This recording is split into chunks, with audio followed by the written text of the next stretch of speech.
اگر تو نے میرے خون کو پی لیا ہے جا اللہ تعالیٰ نے تجھ پر جہنم کی آگ حرام فرما. آپ سوچیں جس کے جسم میں صرف ایک کٹورا خون کا آ جائے اللہ تبارک و تعالیٰ اس پر جہنم کی آگ حرام فرما دے. ارے اہل بیت طہار کے جسم میں رکھا ہے خون خیر رسول اگر گردش کر رہا ہے یقیناً وہ جسم کیسے جہنمی ہو سکتا ہے. میرا آقا امام اسی لیے کہا تھا کہ تیری نسل پاک میں ہے بچہ نور کا تو ہے نور تیرا سب نور کا. اعلیٰ حضرت رضی اللہ عنہ سے پوچھا گیا کہ سعادات کے بارے میں آپ کیا فرماتے ہیں.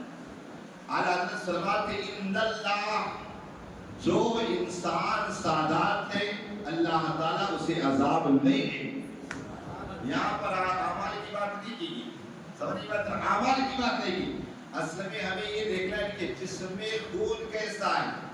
سمجھے نا کسی کے جسم میں آج اتنے بیٹے اللہ ماشاءاللہ کسی کے جسم میں آپ دیکھیں پٹھان کا خون میمن کا خون یا جس کا بھی خون لیکن یہ یہاں پر ہمارے منو باپو بیٹے ہیں نا ان کے جسم میں مصطفیٰ باپو کا خون حضور کا خون ہے. سمجھے نا خدائی سی بات ہے اگر حضور کا خون کوئی پی لے جہنم کی آگ حرام ہو جائے. یاد رکھے جو بندہ عند اللہ سید ہو اللہ تعالیٰ اس پر بھی جہنم کی آگ حرام فرمائے. اب آپ دیکھیے میدان کربلا والوں کی واقعات کو آپ سنتے رہے بہت سارے لوگوں کے ذہن و دماغ میں یہ بات آئی یار ایسا کیسے ہو گیا کہ ان لوگوں نے حضور کی زندگی دیکھی کہ امام حسین کو کندھے میں بٹھائے سب کیے آخر ان کو اس یہ بے دردی کے ساتھ شہید کی. یہ ہر انسان کے دماغ میں بات آ سکتی. میرے آقا صلی اللہ علیہ وسلم کی حدیث پاک ذہن میں رکھے کہ میرے آقا ارشاد فرماتے کہ دنیا جیفت و طالبها کلاب یہ دنیا مردار ہے اس کا طلب کرنے والا کتا ہے. آپ دیکھیں کہیں اگر مرا ہوا جانور پڑا ہونا اس مرے ہوئے جانور کو اگر کوئی دوسرا جانور ہے چیل آئے باز آئے وہ خود کھائے گے اور ساری برادری کو بلا لیں. دیکھا ہے لیکن کتا ایسا اور وہ صرف گوشت کھائیں گے چمڑا نہیں ہڈی نہیں کچھ نہیں کھائیں گے. لیکن آپ کو بتا دوں یہ کتا ایسا جانور ہے کہ اگر کسی گوشت کے کھانے کے لیے پہنچ جائے اب وہ پرواہ نہ کرے گا. گوشت بھی کھائے گا ہڈی بھی کھائے گا چمڑا بھی کھائے گا سب کھائے گا. اور اگر جس ماں کے پیٹ سے پیدا ہوا ہے کہاں اگر وہ آ جائے گا اسے بھی بھونک کے بھگا دے گا سارا کا سارا اکیلا کھانا چاہے گا. میرے آقا ارشاد فرماتے اسی طرح ایک دنیا کا طلبگار دنیا کے اندر کرسی کا لالچی انسان مال دولت کا لالچی انسان جب اسے لالچ لگ جائے اگر بھائی کا خون ہونا تو اسے کوئی پرواہ نہیں باپ کا قتل کیا جائے کوئی پرواہ نہیں کسی کا بھی خون ہو جائے صرف اسے مال و دولت اور کرسی کا لالچ. اسی طرح میدان کربلا میں آپ دیکھیں عمرو بن سعد اگر ہے نا تو کرسی کا لالچ ریگی حکومت مل جائے گی شمر روشن ہے یہ سارے لوگ ہیں صرف کس وجہ سے تاکہ ہمیں کرسی مل جائے دولت مل جائے دنیا کے کتے. جب انسان دنیا سے محبت کرنے لگ جائے تو پھر کوئی برباد نہیں ہوتا. تسیلہ ملت اسلامیہ آپ سن چکے تھے کہ میدان کربلا کے اندر خاندان رسول کو بڑی بے دردی کے ساتھ شہید کر دیا گیا اور سارے واقعات آپ سن چکے ہیں. اب جب شہادت ہو گئی تو 11 اور 12 محرم الحرام کو وہیں پر یزیدی لشکر ہو چونکہ عمرو بن سعد جو تھا نا وہ 40,000 لشکر کا سپہ سالار. اب اس نے 11 اور 12 محرم الحرام کو وہاں پر سارے جو جہنمی تھے جتنے یزیدی نے سب کی لاشوں کو جمع کیا کفن پہنایا جنازے کی نماز پڑھی سب کو دفن کیا 11 اور 12 محرم الحرام. لیکن بدبخت اور شقی انسانوں کی توفیق نہ ہوئی جو خاندان اہل بیت طہار کے ان افراد کو لے جا کر ان کو کپڑے پہناتے کفن پہناتے جنازہ پڑھتے دفنا دیتے نہیں اسی انداز ان کے لاشیں پڑے رہے. یہاں تک کہ تاریخ نگاروں نے لکھا ہے کہ وہاں پر ان کے کپڑ جسم سے کپڑے اتارے وہاں جتنے بھی خاندان اہل بیت طہار جو عورتیں تھی سارے جو قافلے حسینی کی عورتیں تھی سب کے یہاں تک کہ دوپٹے چھینے گئے بالیاں چھینے گئے نہ جانے کیسے کیسا ظلم کیا. اب اس کے بعد 13 محرم الحرام کو وہاں سے لشکر روانہ ہوتا ہے یزید کا، لیکن اس کے بعد ان کے جانے کے بعد روایت میں یہ ملتا ہے وہاں ایک قبیلہ تھا، قبیلہ بنی اسد، جو حاضربیہ کا رہنے والا تھا، وہ ایک گاؤں تھا، وہ لوگ آتے ہیں اور آ کر کے تجہیز و تدفین کرتے ہیں، ساری چیزیں کر کے جاتے ہیں۔ لیکن یہ بھی آپ کو بتا دوں اگر یزیدی لوگوں نے عمرو بن سعد نے اگر یہ نہیں سب کیا، یقیناً یہ اللہ کا فضل ہے کہ اللہ تعالیٰ یہ نہیں چاہتا کہ میرے محبوب کی اولاد پہ کسی کا احسان ان بدبختوں کا۔ اب وہاں سے جو شہداء کرام کی جو سر تھے نا، سب ایک ایک بانٹ لیا، کسی نے قبیلہ حوازن والوں نے لیا، کسی تمیم والوں نے لیا، اور خود ابن یزید نے امام علی مقام رضی اللہ تعالیٰ کا سر لیا۔ اب یہ لشکر وہاں سے میدان کربلا سے کوفے کی طرف روانہ ہو جاتا ہے۔ جب کوفے کی طرف روانہ ہوتا ہے ایک مقام پر پڑاؤ ڈالتی ہے اور امام علی مقام رضی اللہ تعالیٰ کے قافلے سے لوٹا ہوا ایک اونٹ ان لوگوں نے ذبح کیا اور سارے یزید کھانے کے لیے بیٹھتے، سارا کا سارا خون ہو جاتا۔ اب وہاں پر ان لوگوں نے جو بھی تھا کھجور کی چیزیں کھا کر رات گزاری، صبح چل گئی، پھر ایک مقام پہ پڑاؤ ڈالا اور جب وہاں رکھا نا تو گر جاتا ہے، سروں کو وہاں گاڑا نہیں بلکہ اسی گردے سے لگا، کیا دیکھتے اسی گردے کے اندر سے ایک ہاتھ نمودار ہوتا ہے اور لکھ کے جاتا ہے ترجو امت قتلت حسین شفاعت جدہ یوم القیامہ۔ کیا وہ انسان، یہ امت کیا یہ امید رکھتی قیامت کے دن حسین کی، وہ حسین کو قتل کرے اور حسین کے نانا ان کی شفاعت کروائے؟ کیا یہ کیا امید کرتے ہیں؟ وہ سارے یزیدی ڈر گئے، شیبہ روشن پوری بن یزید سارے کے سارے ڈر گئے۔ کہا یہ کیا ہو رہا؟ پوچھا اس پادری سے، کہا یہ کب سے لکھا ہے؟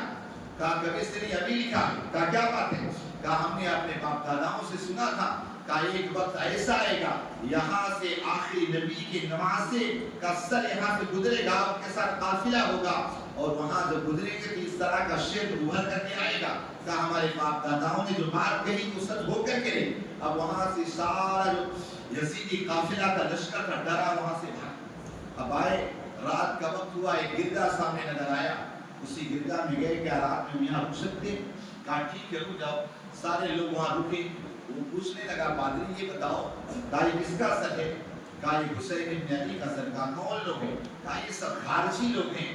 کہا امیر یزید کے خلاف ان لوگوں نے بغاوتیں کی، کہا اس وجہ سے ان سارے لوگوں کی سزائیں دی گئی اور ان کو ہم لے کر کے جا رہے ہیں۔ اب وہ جو پادری تھا اس نے کہا یہ شعر دیکھ رہے؟ کہا ہاں۔ کیا کیا لکھا ہے؟ کہا ترجو امت قتلت حسین شفاعت جدہ یوم القیامہ۔ کہا یہ شعر دیکھا کب لکھا گیا؟ کہا میں نے سنا ہے 500 سال پہلے یہ شعر لکھا گیا ہے۔ کہا کیا وہی حسین کا سر؟ کہا ہاں۔ کہا ایک کام کرو اس حسین اعظم کا سر میرے کو دے دو۔ کہا ٹھیک ہے فری میں نہیں دیں گے، 10,000 درہم لیا اور اس سر کو دے دیا۔ اللہ اکبر۔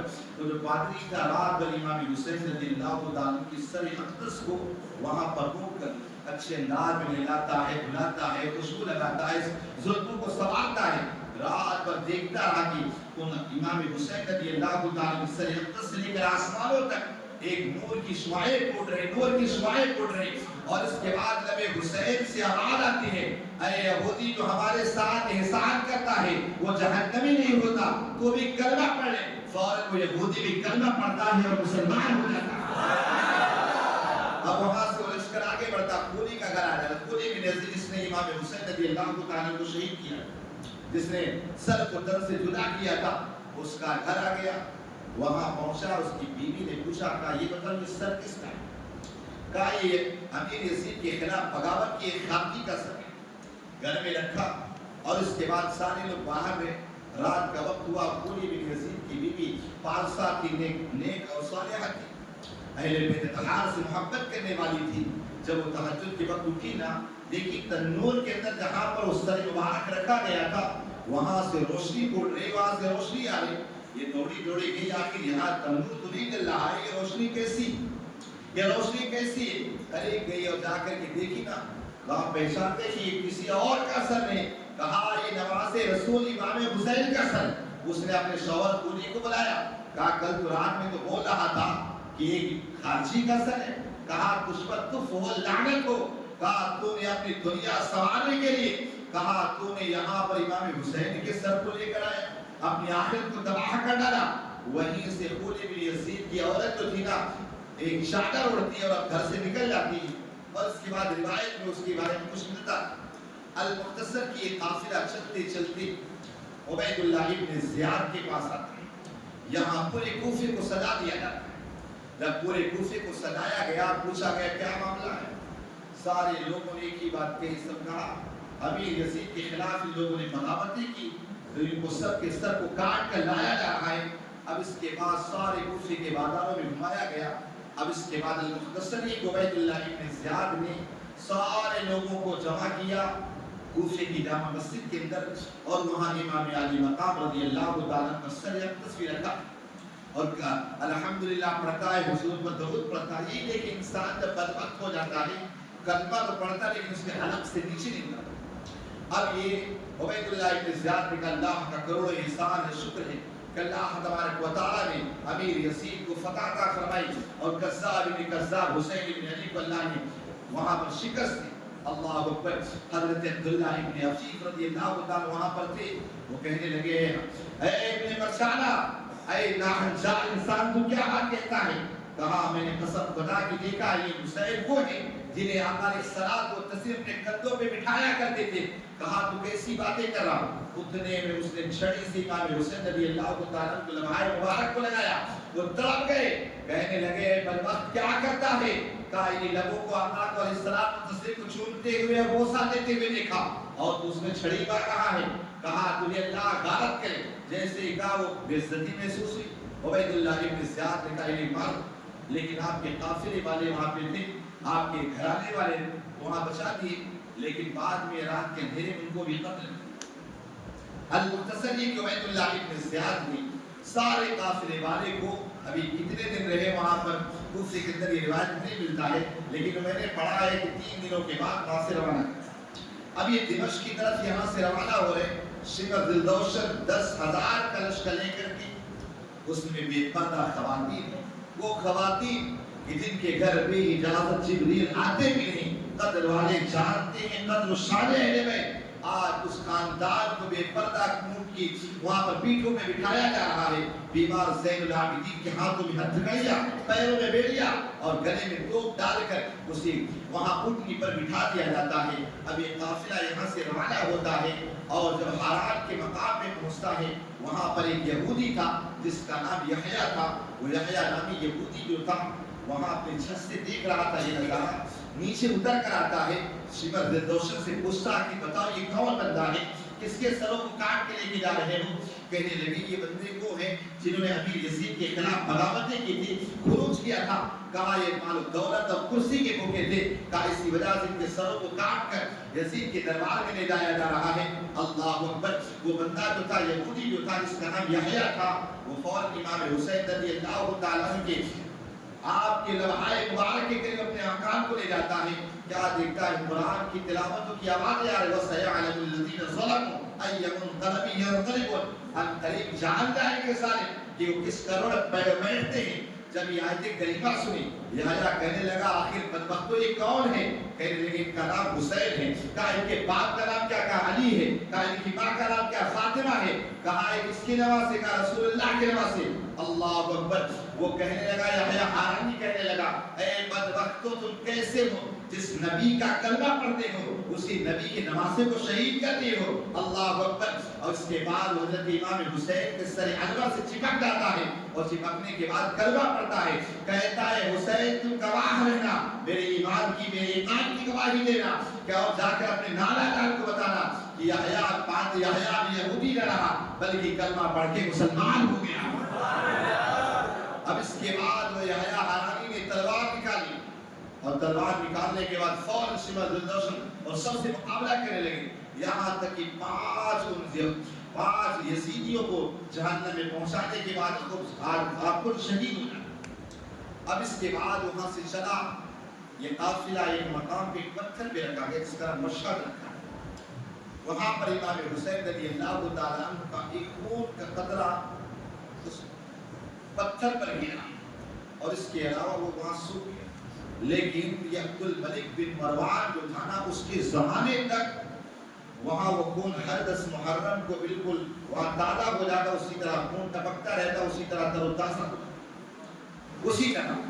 اب اس کے بعد المختصر کے قافلہ یزید کے دربار میں پہنچتا. یزید جیسے وہاں مصر پہنچتا دمشق، وہاں سارے بازاروں کو سجا دیا گیا، سب کچھ کر دیا گیا. وہاں پر ایک زید بن ارقم رضی اللہ تعالیٰ صحابی رسول تھے. سارے لوگ خوشیاں منا رہے ہیں، ڈھول تاشے بجا رہے ہیں، لیکن زاروں قطار ہو رہے. امام زین العابدین رضی اللہ تعالیٰ نے قریب بلایا، کہا سارے لوگ تو خوشیاں منا رہے ہیں، تو کیوں غم منا رہا ہے، کیوں رو رہا؟ کہنے لگا آقا میں آپ کا غلام ہوں، آپ کے ماما کا غلام ہوں، آپ کے دادا کا غلام ہوں، اور حضور صلی اللہ علیہ وسلم جو آپ کے نانا ان کا غلام ہوں. کہا یہ کیا معاملات ہے، کیا حالات؟ میں ایک بزنس کی غرض سے کہیں گیا تھا، یہاں آ جاؤ. حضرت امام زین العابدین رضی اللہ تعالیٰ سارے حالات بتائیں. کہا میرے ساتھ ایک احسان کرے گا کیا؟ کہا اس کے بدلے میں قیامت کے لیے میرے نانا جان کی شفاعت نصیب ہو جائے. کہا یہ جو اس امام حسین رضی اللہ تعالیٰ کا سر ہے نا، اسے آگے لے جاؤ، ان یزیدیوں کو پیسہ دے کر آگے کروا دو. اس لیے کہ بار بار امام حسین کے سر پر نگاہ پڑتی ہے نا، میرے گھر کی جو عفت ماں بہنیں بچیاں پھوپھیاں ہیں، کہا ان پر نگاہیں جاتی ہیں. جا کے صحابی رسول نے کچھ رقم دیا اور امام حسین کے اس طرح اس کو آگے کر دیا. اور بازار جاتے ہیں، بازار جانے کے بعد کچھ چادریں لا کر کے وہاں اہل بیت اطہار کی معزز خواتین کو دے دیتے ہیں. المختصر یہ قافلہ جو تھا نا، وہ ایک صحابی تھے نا، وہ قرآن پاک کی تلاوت کر رہے. ام حسبت ان اصحاب الکہف والرقیم کانوا من آیاتنا عجبا. امام حسین رضی اللہ تعالیٰ کہ آپ کے سر نور سے آواز آتی ہے، اے بندے یقیناً اصحاب رقیم اور اصحاب کہف کا واقعہ حیرت انگیز ہے، لیکن اس سے زیادہ حیرت انگیز یہ واقعہ ہے امام حسین کا قتل کیا جانا اور نیزے پہ رکھ کر کے گھمایا جانا کا اس سے زیادہ یہ تعجب خیز. المختصر یہ قافلہ یزید کے دربار میں پہنچ گیا.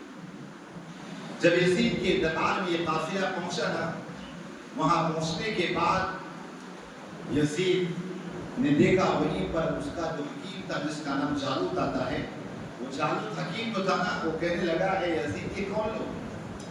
کہا یہ خارجی لوگ ہیں جنہوں نے بغاوتیں کی. کہا یہ کرسی کے لالچی تھے، یہ تھے وہ. کہا اچھا ان کا نام کیا ہے؟ کہا اس کا نام حسین ہے. کہا ان کے بابا کا نام کیا؟ علی. کہا نانا کا نام؟ کہا ان کے نانا کا نام رسول اللہ ہے، محمد رسول اللہ. کہا اچھا یہ بتاؤ ان کی ماں کا نام کیا؟ کہا فاطمہ.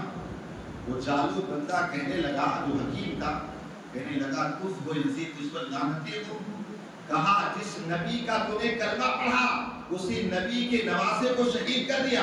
کہا ابھی تمہارے نبی کو گئے ہوئے چند دن بھی نہ ہوئے اور آج تم نے ان کو شہید کر دیا. کہا کان کھول کر سن لے. کہا میرا معاملہ یہ ہے کہ میں حضرت داؤد علیہ السلام و تسلیم کی کچھ ان کی نسل سے ہوں، اور ان کی نسل سے میں 40واں بندہ ہوں، 40واں بندہ ہوں. کہا آج حال میرا یہ بن چکا ہے کہ آج اگر میں ان کے یہودیوں کے ہاں جاتا ہوں نا، وہاں بھی جانے کے بعد میرے پیروں کی دھول لے کر ماتھے سے لگاتے ہیں، میرے قدموں کو چومتے ہیں، میرے قدم کو ڈھو کر پیتے ہیں. کہا حال یہ ہے. کہا تیرا معاملہ یہ کبھی گزرے اور تیرا معاملہ یہ ہو گیا تیرا. کہا تجھ پر لعنتیں ہو، تجھ کا دھکار. یزید نے جب دیکھا نا، بڑے غصے میں کہا تو میرا طبیب ہے، میرا ڈاکٹر ہے اور مجھے مہلک مرض ہے، ورنہ میں تجھے بھی قتل کر دے. اب وہ جالوت جو تھے نا، وہیں پر کہتے ہیں امام حسین رضی اللہ تعالیٰ گواہ ہے نا، میں بھی کلمہ پڑھ کر کے مسلمان بن گیا، مسلمان بن گئے. اور اس کے بعد یزید کہنے لگا میں تمہیں قتل کر دوں گا. کہا سن آج کے بعد میں تیرا علاج نہیں کروں گا، تم بڑے میرے ماں کا صحیح. کہا آج کے بعد تیرا علاج نہ کروں گا. یہاں تک اس نے جلاد کو حکم دیا جو جالوت تھے، حضرت جالوت رضی اللہ تعالیٰ بن کے ان کو بھی وہاں جا کے شہادت نوش کرا دیا. اس کے بعد وہی یزید کے دربار کے اندر وہاں پر ایک قیصر روم کا ایک قاصد آتا ہے. جب قیصر روم کا قاصد آیا نا، دیکھا یزیدی لوگ سارے شراب میں مست ہیں، گانے باتیں مست ہیں، تو اس نے کے بعد پوچھنے لگا اے قیصر روم یہ بتاؤ معاملہ کیا ہے؟ اے قیصر روم، ارے اے یزید یہ بتا یہ معاملہ کیا ہے، اتنی خوشیاں منانے کی وجہ کیا ہے؟ کہا یہ جو سر دیکھ رہے ہیں سارے سر خارجیوں کے سر ہیں. کہا ان لوگوں نے میرے خلاف بغاوتیں کی اور تخت و تاج چاہا. کہا ان سب کو قتل کر کے لایا، اسی میں جشن منا. کہا ان کا نام کیا؟ کہا ان کا نام حسین. کہا بابا کا نام کالی. کہا ان کے نانا کا نام؟ کہا ان کے نانا کا نام محمد رسول اللہ. کہا ان کی ماں کا نام فاطمہ الزہرا. کہا اس وقت تف و لعنت و دھکار. کہا جس نبی کا تو کلمہ پڑھتا ہے اسی نبی کے نواسے کو بے دردی کے ساتھ شہید کر دیا، یہ تو کیا کر دیا ہے؟ کہا اللہ تعالیٰ اس کو لعنتیں برسائے۔ کہا میرا معاملہ سو میں کون ہوں؟ کہا میرا معاملہ یہ ہے کہ میں حضرت عیسیٰ علیہ السلام و تسلیم کی جو ہماری تھی صحابی تھے، کہا ان میں سے ایک صحابی کی نسل سے ہوں، اور آج بھی عیسائی میرا پیر دھو کر پیتے ہیں، آ کر کے میرے بوسے لیتے ہیں، میرے ہاتھوں کو چومتے ہیں۔ اور کہا تیرا حال یہ بن گیا؟ کہا حالانکہ عیسیٰ علیہ السلام کو گزرے ہوئے 600 سال ہو رہے ہیں لیکن آج بھی میری اتنی تعظیم کر رہے ہیں۔ کہا عیسیٰ علیہ السلام کے ہماری لیے بات الگ ہے، لیکن میں تجھے بتا دوں تو حاصل الکنیسہ جانتا ہے؟ کہا نہیں۔ کہا یہ چین کے قریب میں ایک علاقہ ہے جہاں پورے علاقے کو سونے چاندی یا خود ظواہرات سے کا پورا مزین کیا گیا ہے، وہاں پر ہمارا ایک کنیسہ ہے۔ اس کنیسے کے اندر معاملہ یہ کہ ہمارا ان عیسائیوں کا یہ گمان ہے کہ حضرت عیسیٰ علیہ السلام و تسلیم جس گدھے پر سوار ہوتے تھے اس گدھے کا کھر، حافظ کے معنی کھر ہوتا ہے، اس گدھے کا کھر ہے، کہ اس گھر کو سونے چاندی سے مڑا کر کے اسے مزین کرا کے اسے رکھا۔ کہ آج بھی ہمارے لوگ اس کھر کو جا کر کے چومتے ہیں، بوسہ دیتے ہیں، سر پہ رکھتے ہیں اور اس سے جا کر برکتیں حاصل کرتے ہیں۔ اور کہا تیرا حال یہ جس نبی کا خون ان کے نواسے کے اندر ہو، کہا اسی نبی کے نواسے کو تم نے قتل کر دیا ہے، کہا تجھ پر لعنتیں ہو۔ اس طرح کر کے جب لعنتیں بھیجی وہاں یزید پھر کھڑا ہوا، کہا تو بھلے کسی کا قاصد ہو کھڑا ہوتا ہے اور جلاد حکم دیتا ہے، اور وہاں پر جو تھا عیسائی آیا تھا قیصر روم سے، لیکن وہاں آنے کے بعد کہتا تو مجھے قتل کر دے، کچھ بھی کر دے۔ کہا آج ہی میں نے تمہارے نبی کو خواب میں دیکھا ہے۔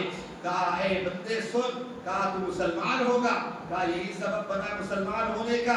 کہا حسین اعظم رضی اللہ عنہ کے سر کو دیکھا اور اس کے بعد میں جان گیا اصلی دین یہی ہے، کلمہ پڑھتا ہے، اور کلمہ پڑھنے کے بعد اس بندے کو بھی یزید شہید کر دیتا۔ غرضی کی یزید جو تھا نا اتنا لعنتی تھا، اللہ اکبر۔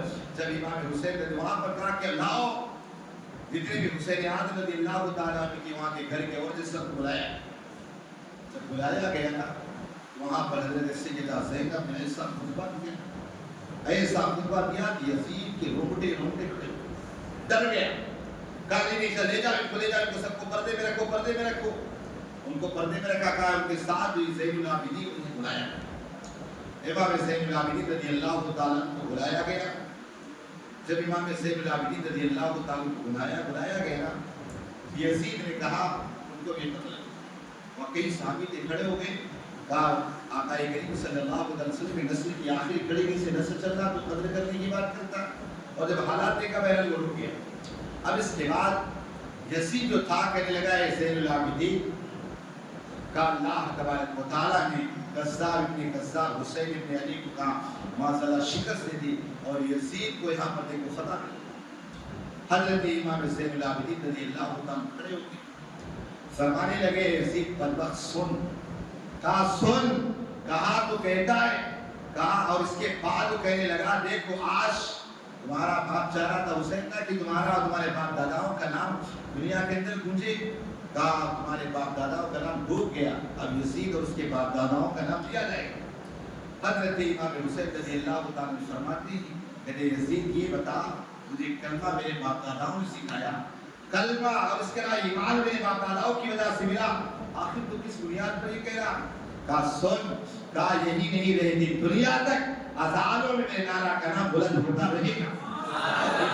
اس کے بعد حضرت امام زین العابدین رضی اللہ تعالیٰ عنہ نے وہ کہنے لگا، یزید کہنے لگا چلو مجھ سے جو مانگ رہا ہے مانگو۔ کہا تجھ سے کوئی امید نہیں، بس میری اگر تو 4 باتوں کو پورا کر دے بس تو چھٹکارا۔ کہا بولو۔ کہا پہلی بات تو یہ امام زین العابدین رضی اللہ تعالیٰ نے کہا میرے باپ کا جو قاتل ہے اسے میرے حوالے کر دیا جائے۔ دوسرا یہ کہ جو ہمارے شہداء کے سر ہیں ہمارے حوالے کر دیا جائے تاکہ واپس کوفہ جائے، وہاں جا کر کے جسموں کے ساتھ ملا کر انہیں دفن کریں۔ اور تیسرا یہ فرماتے کہ جمعہ کا دن آ رہا، اس جمعہ کے اندر خطبہ مجھے دیا جائے تاکہ خطبہ میں لوگوں کو دوں۔ اب اس کے بعد کا چوتھی یہ کہ ہمیں واپس مدینہ منورہ چلے جانے دیا جائے۔ ابھی تھا اتنے میں یزید کا بیٹا آتا ہے، کہنے لگا دیکھ زین العابدین یہ میرا بیٹا ہے، کہا چل میرے بیٹے سے کشتی کر۔ امام زین العابدین رضی اللہ تعالیٰ فرماتے کشتی کیا ہے؟ کہا ایک تلوار اسے دے، ایک تلوار دے دے، اور پھر دیکھ کہ شیر خدا کے شیر کا کمال کیا ہوتا ہے۔ شیر خدا کا کمال کیسا ہوتا ہے؟ وہ ڈر گیا یزید، کہنے اس کے بعد وہاں سارے نصیب ان کا ہوتا ہے نا نوبت بستی ہے، جیسی بجی نا یزید کا بیٹا کہنے لگا دیکھو میرے باپ دادا کی نوبت بج رہی ہے، کہا تمہارے نہیں۔ تھوڑی دیر کے بعد وہ خاموش ہوئی اور پھر اذان شروع ہوتی ہے۔ امام زین العابدین فرماتے سن تیرے باپ داداؤں کی سارے دنیا خاموش ہو گئی، لیکن میرے نانا جان کی میرے باپ داداؤں کی سارے ایسی بجے گی رہتی دنیا تک بھی کبھی خاموش نہیں ہو۔ دعا پر جمعہ کا دن آیا تو کہا ٹھیک ہے کوئی بات نہیں۔ یزید نے پوچھا کہا کس نے قتل کیا ہے؟ تو کہا پوری بن یزید نے، پوری بن قسم کہا میں نے نہیں، کہا اس نے قتل کیا۔ اس نے کہا شیبہ بن روشن نے، اس نے کہا اس نے قتل کیا۔ یعنی ایک دوسرے پر قتل کا الزام، ایک دوسرے پر قتل کا الزام لگاتے تھے۔ اب اس کے بعد یہاں تک کہ پوری بن یزید کو غصہ ہے، کہنے لگا وہ انسان اپنے آپ کو دیکھے کہ جو اپنے تخت و تاج اور سلطنت کو بچانے کے لیے اتنا بڑا قدم اٹھائے، دوسرے پر الزام نہ دے۔ اس طرح وہ کہنے لگا یزید اے امام زین العابدین سے جانے دو، رہنے دو، ہٹاؤ۔ دوسری بات کرو، کہا اب اس کے بعد کا جمعہ کا دن مجھے خطبہ دینے دیے۔ امام زین العابدین رضی اللہ عنہ کھڑے ہوئے، آپ ممبر پر بیٹھتے اور خطبہ دینا شروع کیا۔ پورے مجمع پہ ایسا سکتہ تاریخ اور قریب تھا کہ سارے لوگ امام زین العابدین کے ساتھ آ کر یزید کی اینٹ سے اینٹ بجا دیتے، لیکن یزید کا فوراً سمجھ گیا، مؤذن کو اشارہ کیا کہ اذان دینا شروع کرو۔ اس نے اذان دینا شروع کر دیا۔ اب اس کے بعد تیسری جو شرط تھی نا کہ ان کے سروں کو ہمارے حوالے کیا جائے، اس سروں کو حوالے کیا گیا ایک روایت میں اور ایک روایت میں نہیں ہے۔ اب اس کے بعد یہ مختصر یہ کہ امام زین العابدین رضی اللہ تعالیٰ کا جو قافلہ تھا، حضرت نعمان بن بشیر رضی اللہ تعالیٰ عنہ کی سرکردگی میں یہ قافلہ جو تھا مدینہ منورہ پہنچا۔ جب مدینہ منورہ حضرت امام زین العابدین آپ کا قافلہ پہنچنے والا ہوتا نا، اللہ اکبر، حضرت امام زین العابدین 20 سفر کو وہاں پہنچتے ہیں۔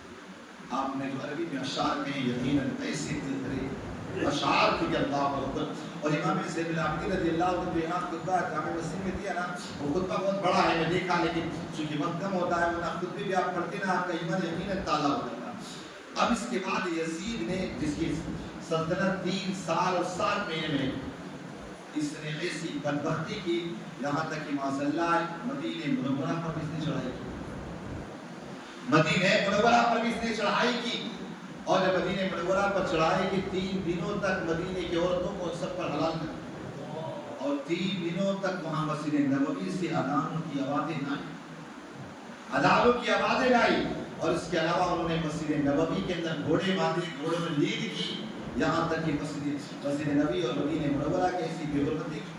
حضرت سعید بن مسیب رضی اللہ تعالیٰ عنہ کہتے ہیں چونکہ وہ پاگل انداز میں رہے تھے، اپنے آپ کو دیوانہ اور مجنون ثابت کر رہے تھے، کہتے تھے میں ہر دن جیسے نماز کا وقت ہوتا نا، قبر رسول سے اذان کی بھی نماز آواز آتی اور نماز کی بھی آواز آتی، وہیں جاتا اذان سنتا، قبر رسول کے پاس ہی جا کر نمازیں پڑھتا۔ اب اس کے بعد اس یزید کا جو لشکر تھا نا، اب وہاں سے مدینے سے یہاں مکے کی طرف یہاں روانہ ہوتا۔ یہاں پر گورنر جو تھے جن کا نام حضرت عبداللہ بن زبیر، انہوں نے کوفے مکے کے اندر سارے لوگوں کی بیعت لے لی۔ اب وہاں سے رواینا جو ان کا بشیر نامی انسان تھا جو آیا تھا حملہ کے اوپر گیا، جو سپہ سالار تھا، اب وہاں سے جو وہ تھا حسین بن نمیر وہ قافلے کا سپہ سالار بن گیا۔ اب اس نے مکے کے اندر حملہ کرنا شروع کیا، لیکن یہاں سے جوابی کارروائی ہوتی رہی، یہاں تک کہ تقریباً 2 ماہ کا جب عرصہ گزر گیا نا، اس کے بعد حضرت عبداللہ ابن زبیر کو یہ خبر ملی کہ یزید مر گیا۔ حضرت عبداللہ ابن زبیر رضی اللہ تعالیٰ نے بڑی زور انداز میں کہا اے یزیدی بختو، کہا تمہارا سردار مر گیا۔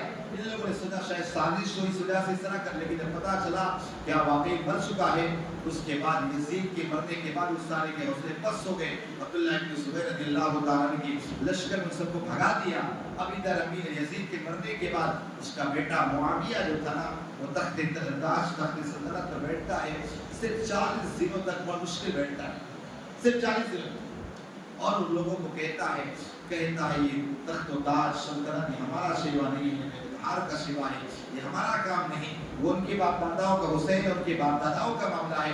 اور اس کے بعد کا مجھے اس میں پہلے بہار کی خون کی بو آتی ہے، 40 دن سے پہلے چھوڑ دیتا ہے، اس کے بعد اس کا انتقال ہو جاتا ہے۔ اب یہاں پر موقع پاتے ہی اور اس کے بعد پھر حضرت عبداللہ ابن زبیر رضی اللہ تعالیٰ کی یہاں سب جگہ حکومت ہو جاتی ہے، کوفہ کے اندر، شام کے اندر، سب جگہ پر حضرت عبداللہ ابن زبیر رضی اللہ تعالیٰ کو. لیکن یہاں پر کوفے کے اندر جس کا نام تھا مختار بن عبید ثقفی، یہ بیٹھتا ہے. جب یہ بیٹھا نا، اب اس نے اعلان کر دیا کہ جن جن لوگوں نے امام حسین رضی اللہ تعالیٰ کو قتل کیا اور جو بھی میدان کربلا میں امام حسین کے خلاف رہا، کہا سارے لوگوں کو میں چن چن کر ماروں گا اور سارے لوگوں کو مار کر کے رسول اللہ کی روح کو خوش کروں گا. ابھی مختار بن عبید ثقفی جو تھا نا، اور سارے لوگوں کو ایک ایک کر کے پکڑواتا رہا، سب کو مارتا ہے. یہاں تک کہ آپ دیکھیے عمرو بن سعد جو تھا نا، اس کے بارے میں اعلان کیا اس نے مختار بن عبید ثقفی نے، کہا کہ میں ایسے شخص کو مارنے والا ہوں جس سے حسین کی بھی خوش ہوگی، رسول اللہ بھی خوش ہوں گے. وہاں ایک جاسوس سے سمجھ گیا یہ عمرو بن سعد کو گیا. عمرو بن سعد کو آ کے بتایا، عمرو بن سعد کو جب آ کر بتایا نا، عمرو بن سعد تھے چونکہ اس کے تعلقات اچھے تھے، پرانے تھے، کہنے لگا یہ نہیں ہو سکتا کہ مختار ثقفی میرے قتل کرے، میری گردن مارے. اور اس کے بعد جب دوسرا دن ہوا، وہاں اس نے پیغام بھیجا، جا کے کہہ رہا عمرو بن سعد میں بلا رہا. عمرو بن سعد نے اپنے بیٹے حفص کو بھیجا، اللہ کو کہہ دو گوشہ نشین ہو گئے، اس طرح بس اللہ میں لگے دنیا داری سے انہوں چھوڑ دی. جب مختار بن عبید ثقفی کو پتا چلا، مختار ثقفی نے کہا جا کے عمرو بن سعد کو کہہ دو، ان دنوں تو کوئی نے گوشہ نشین اختیار کر لیا تھا، تنہائی اختیار کر لیا. جب امام حسین رضی اللہ تعالیٰ کو شہید کرنا تھا، اس وقت تجھے رہ کی حکومت چاہیے تھی. اس نے چند سپاہیوں کو بھیجا، کہا جا اس کی گردن مار کے لائے، چھپا کے لا کے دربار میں رکھا. بس اس کا بیٹا حفص بھی آ گیا، کہنے لگا یہ کیا کیا تو نے میرے باپ کو؟ کہا اس کی بھی گردن مار، اسی گردن ماری گئی. تو مختار ثقفی کہتا تیرے باپ کا جو یہ قتل ہوا نا، کہا امام حسین رضی اللہ تعالیٰ کے قتل کا بدلہ ہے، اور کہا یہ حفص کا قتل ہوا ان کی بیٹے یکبر کا قتل کا. اس کے بعد ایک ایک کر کے سارے وہ یزیدی اور قاتلان امام حسین رضی اللہ تعالیٰ کو ڈھونڈ کے مختار ثقفی مانتا ہے. خود بن یزید جو تھا نا، اس کو پکڑوایا لیکن پکڑ نہیں آ رہا. ایک دن راستے سے گزرا، اس کو ادھر سے لے کے آ رہے تھے، پکڑا اور پکڑنے کے بعد وہیں گردن مارا، اور گردن مارنے کے بعد اپنے سامنے کھڑے اس کی لاش کو جلوا. اس کی طرح شمر ذی الجوشن تھا، شمر ذی الجوشن کو بھی نا اس نے پکڑوایا، اور پکڑوانے کے بعد اس کے ٹکڑے ٹکڑے کروا کر کے اسے کتوں کے حوالے کر. اس کے بعد یہ جو تھا نا عبید اللہ ابن زیاد، چونکہ وہاں موصل کا یہ گورنر تھا، اس زمانے میں موصل کا گورنر تھا. مختار ثقفی نے اس کے مقابلے کے لیے 40,000 کا لشکر روانہ کیا تھا، اس سے مقابلہ. سارا دن جنگ ہوئی. شام کے وقت عبید اللہ ابن زیاد جو تھا نا، وہاں سے بھاگ گئے اپنے لشکر کے ساتھ. لشکر کو چھوڑا نہ سپاہی لیا، وہاں سے بھاگ گئے. بھاگتے بھاگتے مدینے منور آئے. جب مدینے منور آیا، ہفتے کانپتے نا، بڑا پیاسا تھا. وہاں پر امام زین العابدین رضی اللہ عنہ اپنی کٹیا کی طرح بیٹھے ہوئے تھے. آپ وہاں پر بیٹھے عبادت میں لگے تھے. آپ کے خیمے میں آیا، کٹیا میں آیا، کہا پانی مل سکتا؟ کہاں پانی مل سکتا؟ آپ نے پانی پلایا. جب پانی پی لیا تو شانتی ہوئی. عبید اللہ ابن زیاد کہتا ہے امام زین العابدین نے پہچانا؟ کہا تجھے کون بولے گا؟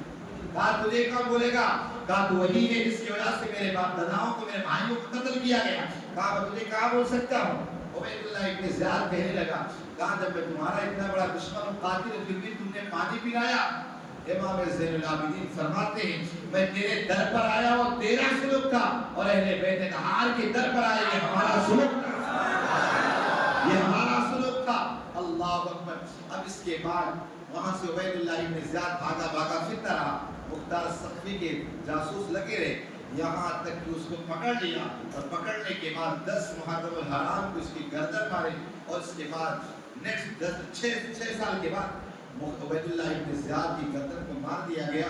اور عبید مختار ثقفی نے اسی طرح کوفے کی جامع مسجد میں لوگوں کو جمع کیا، اور کوفے کی جامع مسجد میں جمع کرنے کے بعد سارے لوگوں کو کہا دیکھو اسی طرح چھڑی مارا گیا، اسی طرح حسین اعظم کی لبھائے مبارک چھڑی مارا تھا نا.